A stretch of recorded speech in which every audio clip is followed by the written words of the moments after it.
What's up everyone, it's the Aonomana King and this is my review of the anime series Tiger and Bunny Season 1. So please hit that like button and subscribe button, also comment in the video, and also you can follow me on Twitter at Aonomana King for any channel updates or news to come. So without further ado, let's go!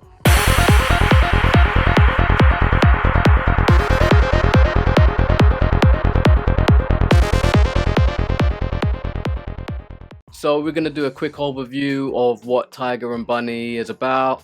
So Tiger and Bunny is set in a world of superheroes, similar to My Hero Academia. However, it's more adult themed and it's more kind of like a Heroes for Hire type of thing.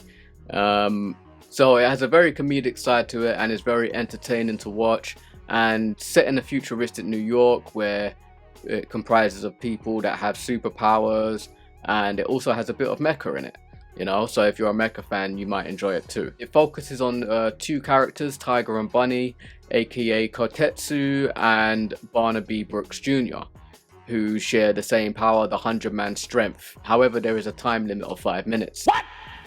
Now, the superheroes and other people who have these abilities are referred to as NEXTs. However, these characters have been looked down on the public that have no powers, you know what I mean? So they've kind of been frowned upon and kind of like disgraced in humanity. However, in certain parts of like the world, they are accepted because it's also kind of like they have this TV show kind of game show broadcast for the heroes.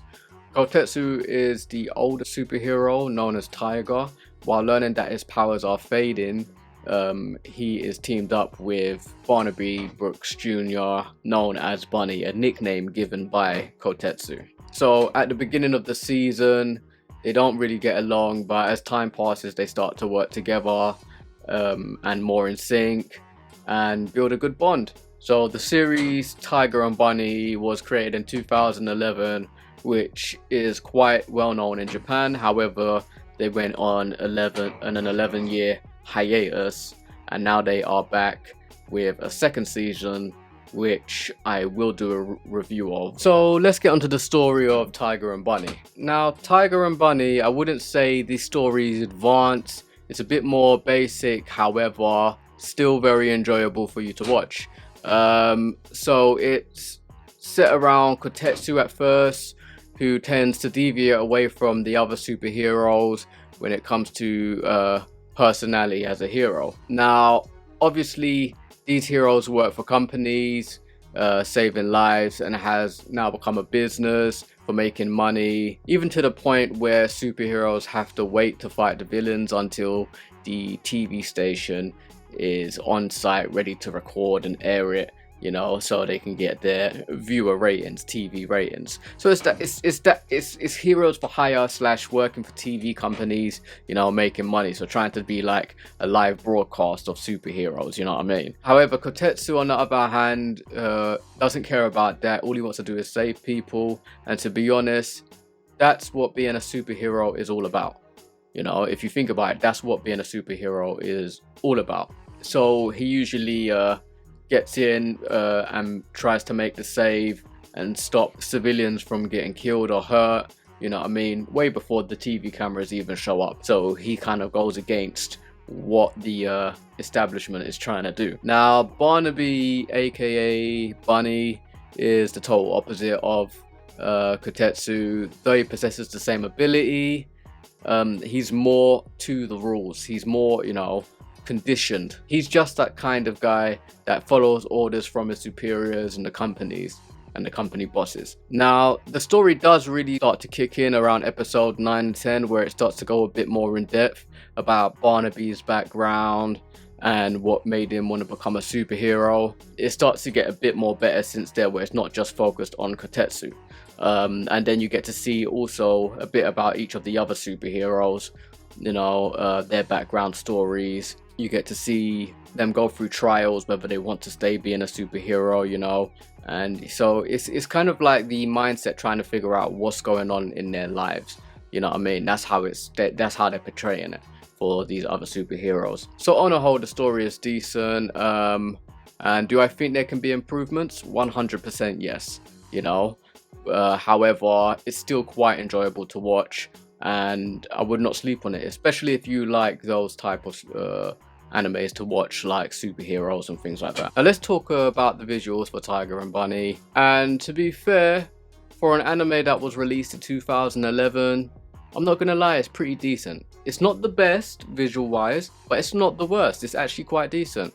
You know, the artwork looks like more what you would get in, you know, Western type comics. You know, even though it's an anime, it looks more Western type. You know, like you know, something like you would watch from like maybe Batman, or you know, Superman or something like that, or you know, Green Lantern, or even like Marvel comics as well, where you got Hulk or you know, Thor. So it's got that comics, it's got the comic style, the element to it. However, they do throw in a bit of the Japanese style within it as well, and it blends pretty well, not too bad. So for 2011, it's actually quite decent, you know what I mean? The visuals, they blend well within the anime, and being aired in 2011, it should have got the props it deserved, in my opinion, because it was just before My Hero Academia really kicked off, the anime kicked off.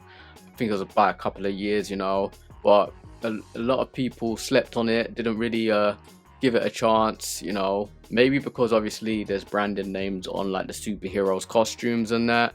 I don't know, but you know, it's definitely worth giving a watch. The fact that this was really big in Japan, and basically the rest of the world didn't bother with this anime, is kind of actually mind-boggling, to be honest, because usually when something's big in Japan, you know, it tends to be it tends to be big over here as well, you know what I mean, for in the anime community. So I'm actually quite surprised, or maybe Japan just loves the Western style, I don't know, maybe, you know. So but visual wise, yeah, the visual wise, they were decent, not too bad. It is worth watching, you know. I remember in 2011, it weren't the times of the advanced HD look of anime now, you know what I mean? So if you're someone that appreciates that type of artwork before the actual HD time, you may enjoy it, you know what I mean? I like watching stuff that also has like either old school, even like some Western styles, you know what I mean? And sometimes it's better to watch animes when it's not in HD. You find that it's not so focused on refining, you know. However, it's enjoyable, you know. You like it. So all in all, visuals were decent, you know, and it's definitely worth watching. So let's get on to my final thoughts of the anime and the rating. It's a good anime, a lot of humor, decent story, good graphics, and so on. While there are a lot of similarities to My Hero Academia, it also has a lot that sets it apart. Would I recommend it to others? Yes, I would.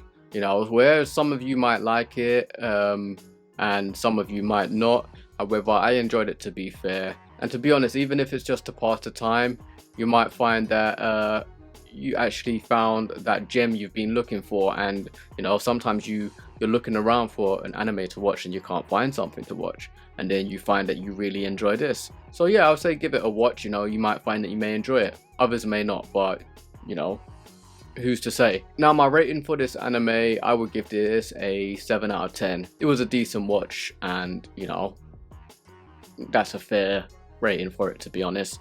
They were on 11-year hiatus, so season 2's out, and I'm looking forward to see the progress that they've made in these 11 years that they haven't continued the anime, you know. So now this is going to be following on. That's what I'm guessing, that the second season's following on from the first season. But 11 years after, they should be coming up with something quite good, quite decent. So I'm looking forward to seeing what's come of this, and I expect to be doing a review in the coming weeks for it. So that's the end of the video. Thank you for watching. You know, I'd appreciate if you leave a comment. If you like the video, press like, and also subscribe.